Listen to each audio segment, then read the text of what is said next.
Dodge City and to the territory on west, there's just one way to handle the killers and the spoilers, and that's with a U.S. Marshal and the smell of gun smoke.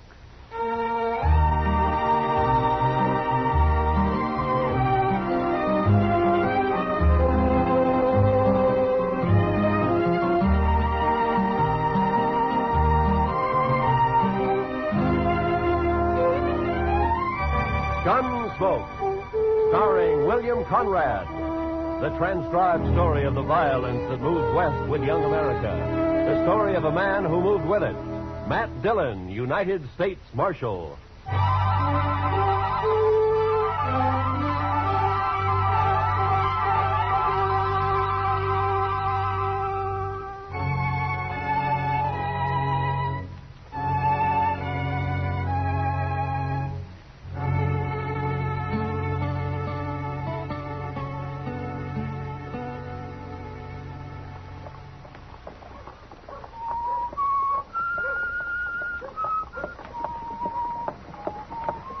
Marshal. Good morning, ma'am.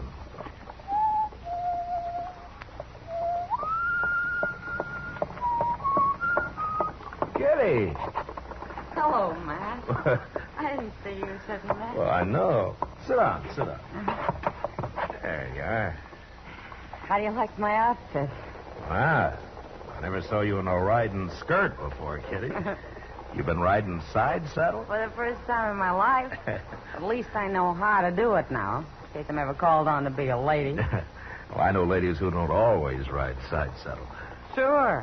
Like that female wildcat down in the Panhandle you told me about. What's her name? Oh, Bellstar? I bet she never rides side saddle. No, Bellstar's a lady, though. And everybody treats her like one. Even though she has to use a 6-gun to make them do it. Maybe I ought to try that. Yeah, it takes more than a 6-gun to make a lady, Kitty. That's a funny way of putting it. Well, that isn't what I meant. Dillon? Home is Kitty. How are you, Chester? Hey, I just come to Longhorn there, Mr. Dillon. What, trouble, Chester? Not yet, but there's going to be as soon as Art Long gets to town. Art Long? Well, he's always been a peaceful man. Isn't he one of those nesters out near Sam Baxton's ranch? That's him, but it's another one of them nesters that's talking up trouble. A fellow named Hoffer. He's saying he's going to shoot Art Long on sight. Well, is he drunk, Chester? Yes, sir, some. Armed? He's got the biggest old cavalry pistol you ever saw stuck right in his belt. Real farmer style. Well, that may be true, Kitty, but those horse pistols go off sometimes. I'll buy later, Matt. Yeah, I will if I can, Kitty. So long. He sure sounds like he means it, Mr. Dillon. Oh, why does he want to kill Long, Chester? Well, sir, he didn't say. Maybe he's just drunk and wants to shoot somebody. No, Anybody. Sir. No, sir. Hoffer's pretty certain about who it's going to be. All right, Chester. Don't stand too close in case he puts up a fight, huh? No, sir.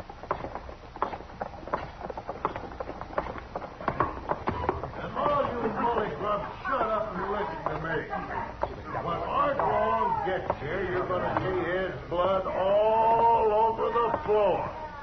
Right there. Or maybe right over there. I don't know just where yet. Your name, Hoffer? Barnaby Hoffer. What's the trouble between you and Art Long? You friend of his? That doesn't matter. Yes, it does. Because if you're a real good friend, I might take it to mind to shoot you, too. I'm a U.S. Marshal, mister, and you're not going to shoot anybody. Oh, Marshal Dillon, huh? I'll take that pistol, Hoffer. Okay, Marshal. Take it. All right. Now tell me what this is all about. I don't need no pistol. He's got it right, Mr. Dillon. Drop it, Hoffer. I said drop it. No, I'm going to cut you again. Give me that knife back. You're kind of hard to convince, Hoffer.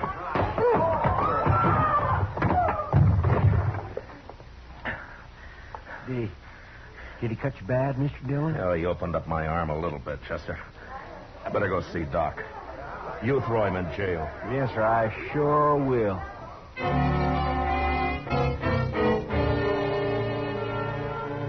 There's a saying that it's the gentle horse that's most dangerous. You don't watch him close enough. And so with Barnaby Hoffer, a farmer who hands you his old horse pistol and then snatches an 8-inch knife from the back of his belt. Well, Doc took a few stitches in my arm and told me to come back in a couple of days. And I did. And it looked pretty good by then. At least I thought so. You're going to have to watch that cut, Matt. There might be an infection in it. What are you talking about, Doc? Looks as clean as rain to me. Well, how do you know what that idiot's been using his knife on? Probably sticks hogs with it all day and uses it to clean his boots at night. Yeah, sure, but my arm bled a lot. That got it clean. That and all the turpentine you poured into it. Hurt, didn't it?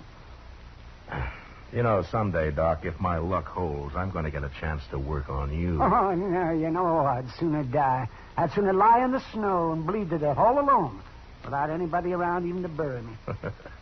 How did you get in the snow, Doc? Oh, I just hate snow. Oh, yeah, I forgot. Oh, come in. Come in.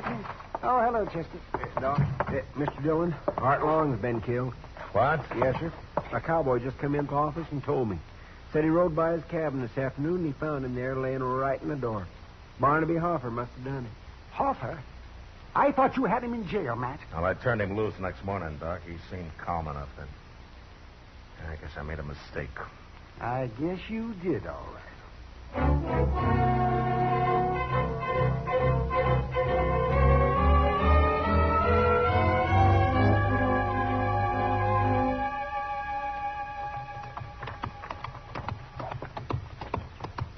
Maybe we shouldn't have stopped to bury Art Long. Hoffer may be a long way from here by now. Oh, we couldn't leave him lying there, Chester. No, sir, I guess not. Poor fella. Well, there's Hoffer's cabin. Yes, sir. Hey, we've done pretty good at that. It's hardly past daylight. Looks like his door's open. Yeah, then he must be inside. He wouldn't go off and leave his door open. No. Hey, wait a minute. Look over there, Chester. What? Why, it's him. Oh, he looks dead. Yeah. Come on.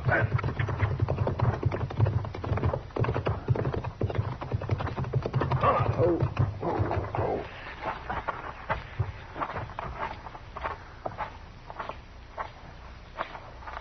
He's been shot, Mr. Dillon. With a shotgun. Just like Art Long. Well, he's still breathing. Hoffer? Hoffer. It's Marshal Dillon, Hoffer. Hey. Marshal. Huh? I'm tore all apart. Took a load of buckshot when I opened the door. Who did it, Hoffer? Did you see him? Sam Baxter. He did it. Sam Baxter? Who killed Art Long, Hoffer? Did you? Art Long. Is he dead? Yeah. Both of us. Dead. I don't want to die.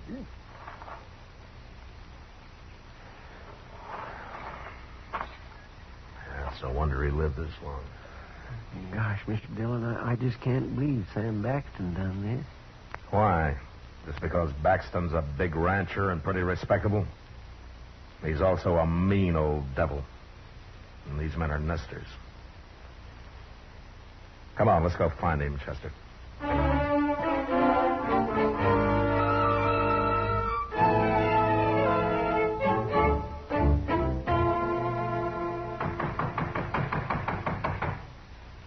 Hello? Anybody home? Why, it's Marshal Dillon and Chester. Hello, Miss Oh, Baxter. ma'am. Well, don't stand around out there. Come on in and sit a while. Thank you, ma'am. I got 2 pots of coffee on the stove. Well, we don't want to bother you none, Miss Baxton. Bother. Why, I love company. And besides, you don't get out this way very often, Marshal. You're just going to have to stay and eat dinner with us. Sam, we got company.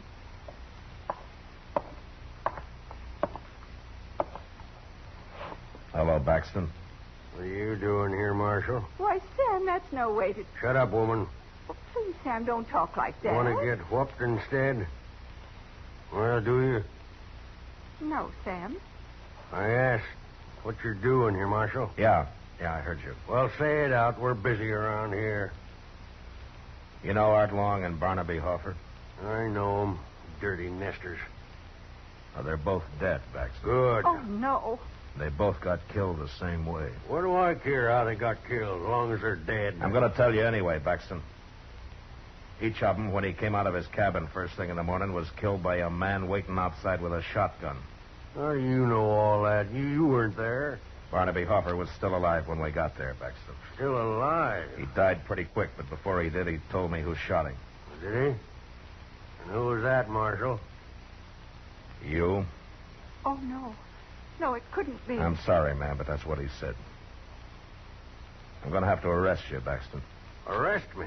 On the word of a dead sodbuster? Who's going to believe it? The court will decide that, but it's enough evidence to hold you on. What makes you think Hoffer wasn't lying? He knew he was going to die, and it was his last chance to get me in trouble. That's what happened. You'll get a trial, Baxton. You can defend yourself there. Right now, you're going to jail. I'm charging you with 2 murders. But Art Long was dead. He didn't tell you nothing, Marshal. He and Hoffer were killed exactly the same way, ma'am. Looks like one man killed both of them. Come on, Marshal. If we're going to jail, let's go. And you stay out here, woman.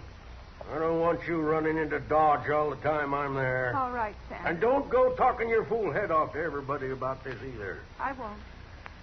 When we get this business over with, Marshal, I'm going to give you a lot of trouble. You're going to wish you never come near me.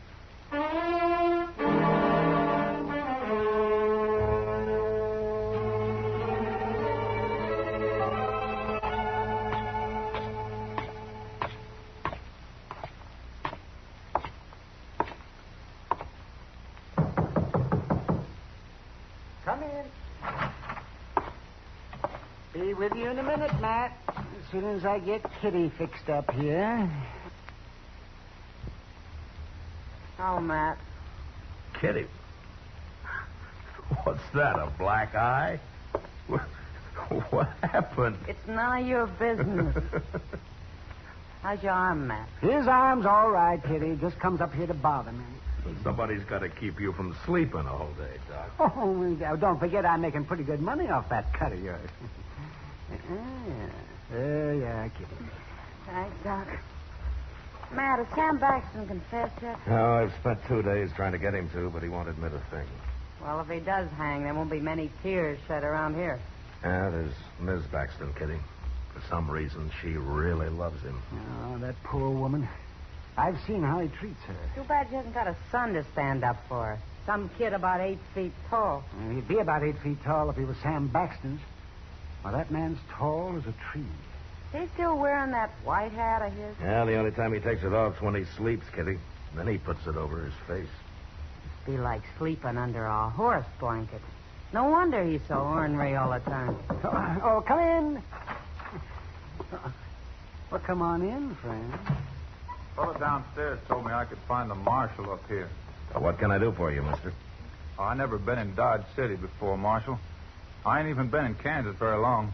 I'm riding south. I got tired of that cold up north. Well, you're welcome here. I'm going on south. Well, what I come to tell you was there's a little creek runs out of Arkansas about 20 miles from here. Fellow told me it's called Ginger Creek. Yeah, that's up near Sam Baxton's ranch, Matt. That's on his ranch, according to him. What about Ginger Creek, mister? There's some fellow's got a little cabin there with a corral out in back. I don't know his name. Now, that'd be Jim Fowler. He's been homesteading there for about a year. No more he ain't. Now, what do you mean? I buried him myself early this morning. I come by and found him laying in the door of his cabin. He was dead, but still bleeding. Somebody's tore him plumb in two with a shotgun.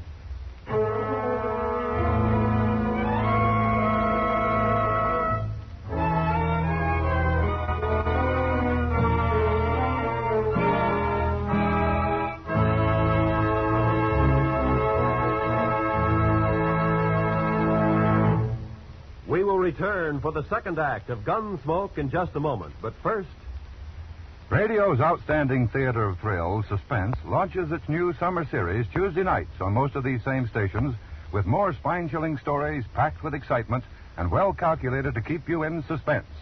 This Tuesday, hear The Earth is Made of Glass, in which a man experiments with crime on a scientific basis. Suspense, now Tuesday nights at the Star's address. Don't miss it.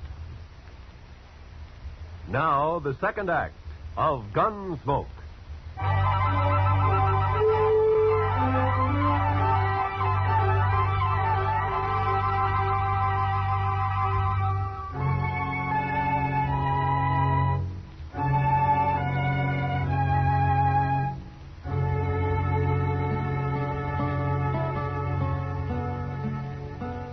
Mr. Dillon, look at there. What is it, Chester?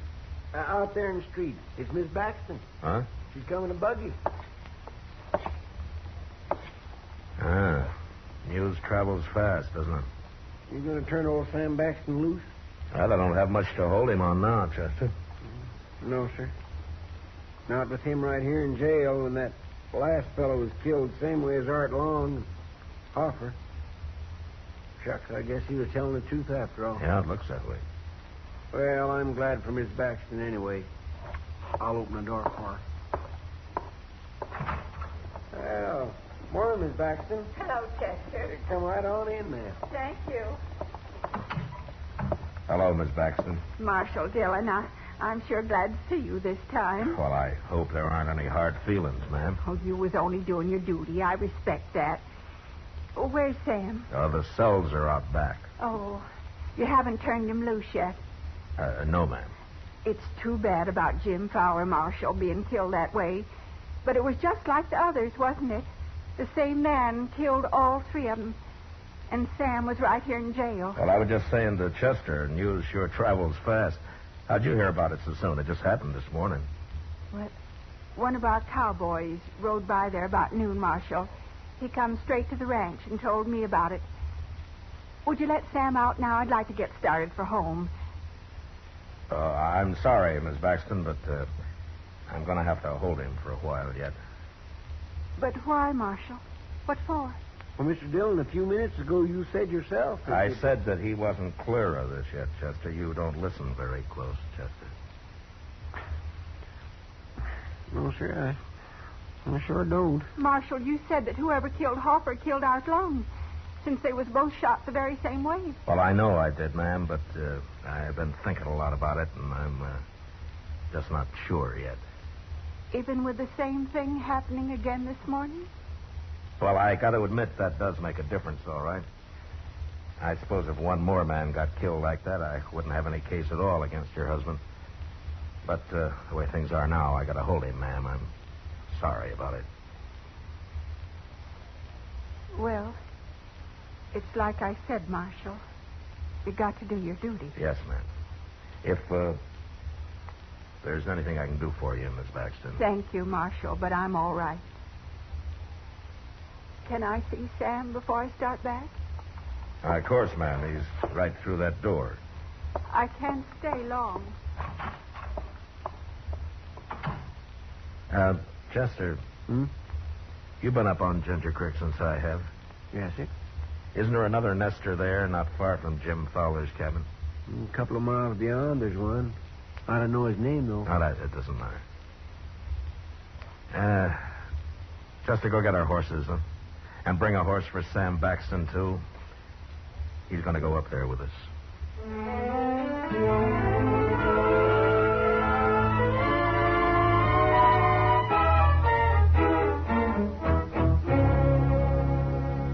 I don't know what you're up to, Marshal, but I'd rather be in jail than spending the night in this place. It's a nice little cabin he's got here, Baxton.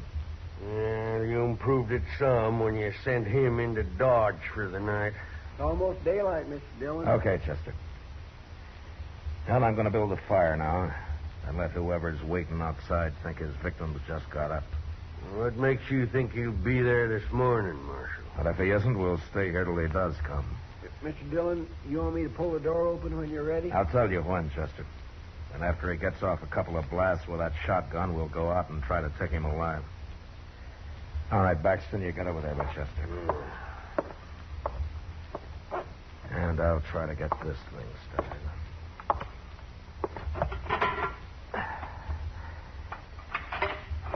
All we're going to need is a little smoke going up through the chimney. Maybe we can come back when it's all over and cook a little breakfast, Mr. Dillon. Now, we'll worry about breakfast later, Chester. Yes, sir.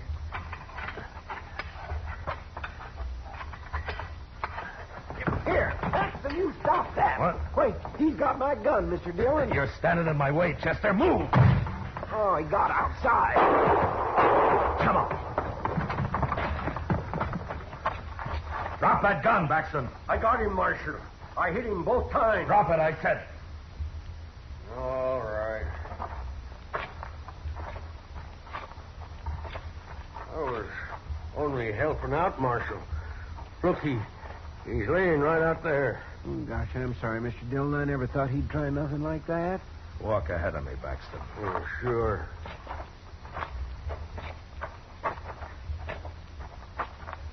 Oh, Marshal, look, it's my wife.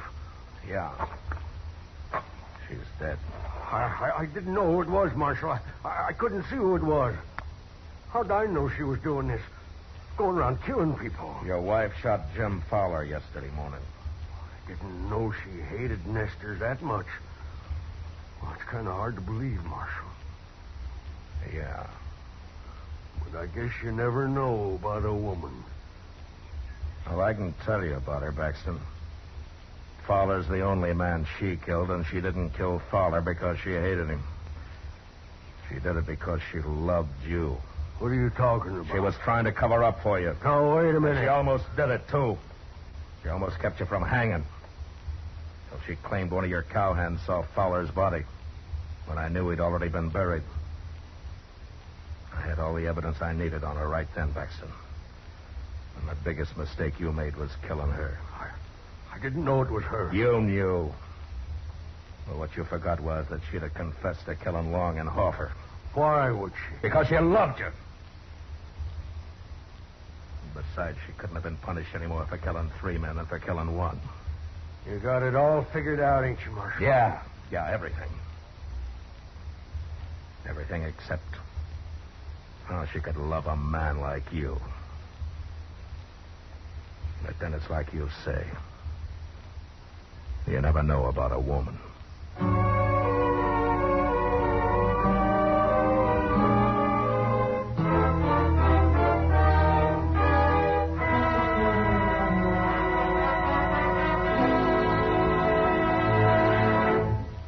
Gunsmoke, transcribed under the direction of Norman MacDonald, stars William Conrad as Matt Dillon, U.S. Marshal. Tonight's story was specially written for Gunsmoke by John Meston, with music composed and conducted by Rex Corey. Featured in the cast were Joseph Kearns, Helen Cleve, Paul Savage, and Clayton Post. Parley Bear as Chester, Howard McNear as Doc, and Georgia Ellis as Kitty. Roy Rowan speaking. Join us again next week as Matt Dillon, U.S. Marshal, fights to bring law and order out of the wild violence of the West in Gunsmoke.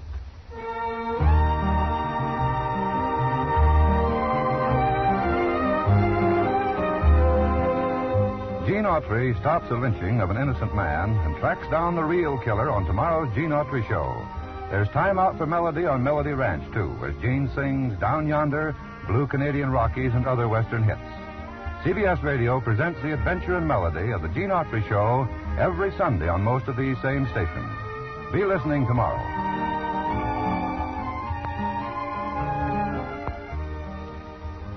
Meet William Demarest and Hope Emerson as the Cobbs, Sunday nights on the CBS Radio Network.